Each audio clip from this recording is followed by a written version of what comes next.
नमस्कार मंडळी. मी थोडासा लसूण, हिरवी मिरची ओबडधोबड वाटून घेतली आहे. 1.5 वाट्या चण्याचं पीठ घेतलं आहे, त्याच्यात तांदळाचं पीठ थोडंसं टाकलं आहे. ओवा, हिंग, हळद अगदी जराशी, चवीपुरतं मीठ टाकलेलं आहे आणि हा जो वाटलेला मसाला आहे तो सुद्धा टाकला आहे आणि थोडं-थोडंसं पाणी टाकून हे जे पिठाचं मिश्रण आहे ना, म्हणजे वड्यांचं मिश्रण आहे ते मिक्स करून घेतलं आहे. मी बटाटे वडे करणार होते, पण बटाटे वडे करायचं कॅन्सल केलं आणि बटाटे भजी करते आहे. तर त्यासाठी मी मोठे-मोठे इंदुरी बटाटे घेतले, म्हणजे माझ्याकडे होते म्हणून. साधे घेतले तरीसुद्धा चालेल.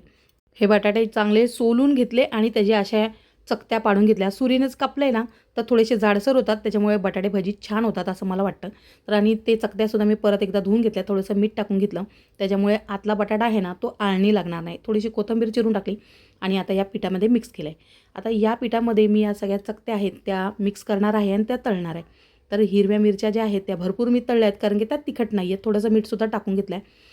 आणि आता वडे आहेत ते म्हणजे भजी आहेत ते तळायला घेते. हे भजी ना खूप मस्त झालेले, छान कुरकुरीत झाले होते आणि आता ते कडकडीत चांगल्या तेलावर छानपैकी तळून घेते दोन्ही बाजूनी आणि ते खरंच खूप छान झाले होते. तुम्हीसुद्धा नक्की करून बघा. मस्त पाऊस लागलेला आहे, तर हे भजी एकदा नक्कीच करून बघा. चला तर मग बाय.